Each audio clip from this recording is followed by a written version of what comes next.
But I just felt that the time was right, so I went ahead anyway, and got down on my knee, and asked her to marry me. And her response was, Yes. she didn't say anything right away. And of course, in America's and the Western culture, once we agree that we want to get married, we're engaged. There's no party or a wedding, a reception or anything like that. That's engagement.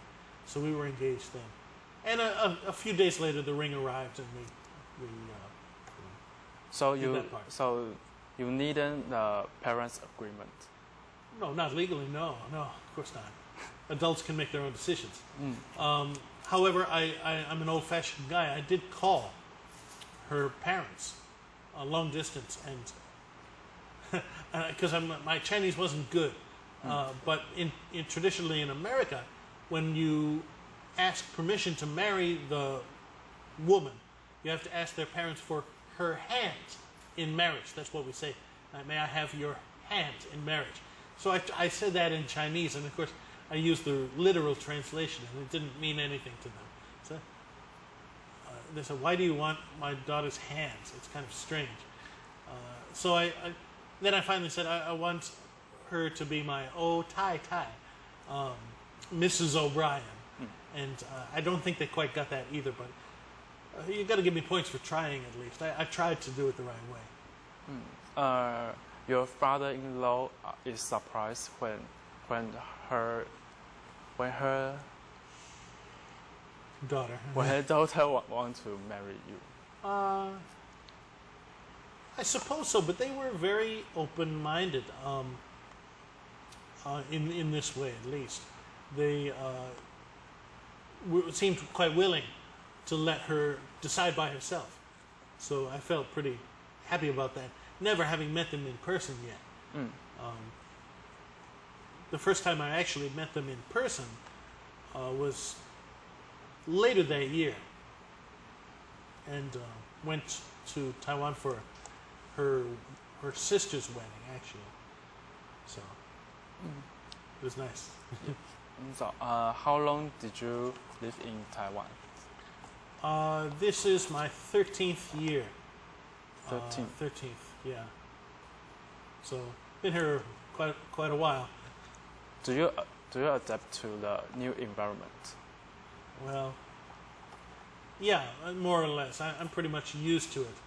That's different than liking it completely, but yeah, I'm used to it pretty well. Still can't stand the weather, though. The weather is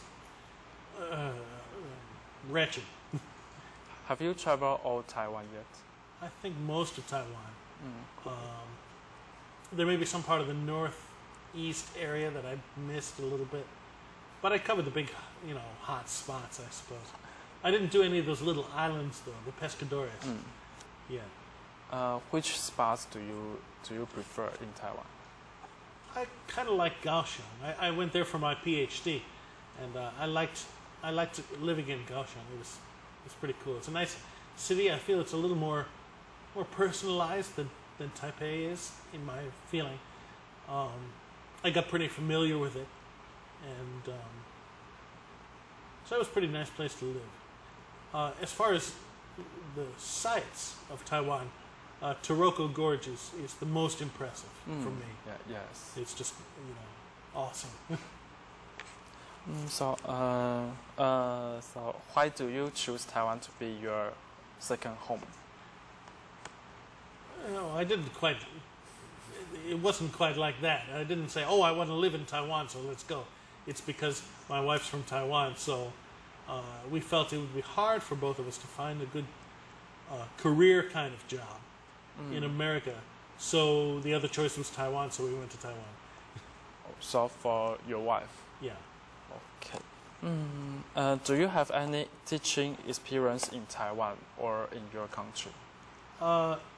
In my country, not really. I did a little bit of like a kindergarten work in America briefly. I got my master's in music education, so I did student. What do you call it? I did the kind of on-the-job training, like an internship in America. teaching middle school kids, and I had that experience. But my first real full-time teaching jobs are in Taiwan. And then I've been teaching, since, the first month I arrived in Taiwan up until now, nonstop. Why do you want to teach in UNTEC? Well, not a lot of choices around.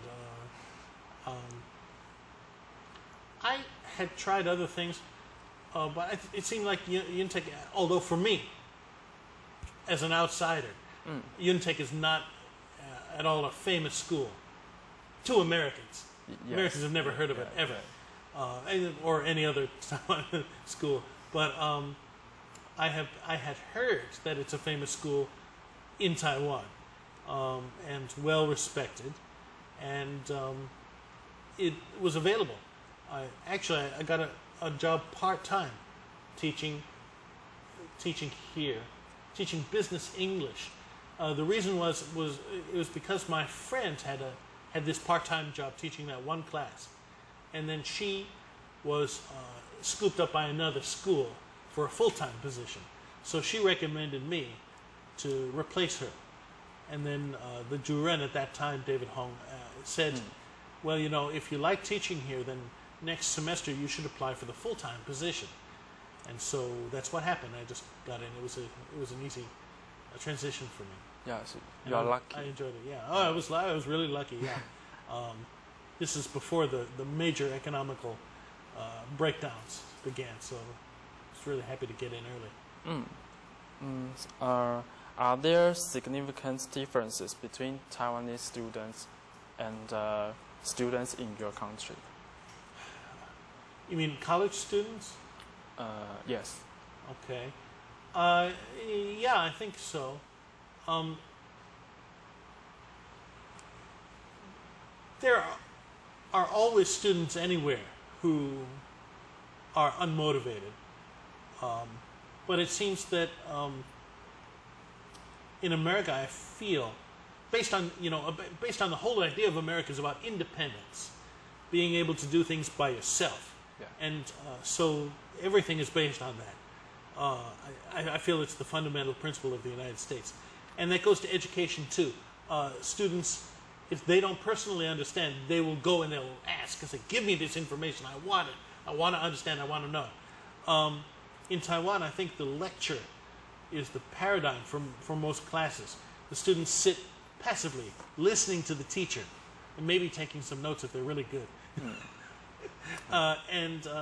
So if they don't understand something, they won't say anything, or they won't say anything to me.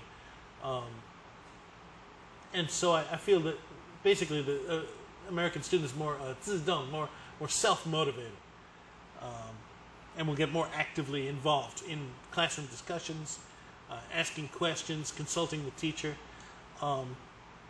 That seems to be the big difference for me. So Taiwanese students are polite. Some are polite, yes. You always get a mixed bag every time anyway. Does anything break your stereotypes to Taiwanese students? I didn't have any stereotypes about Taiwanese students anyway.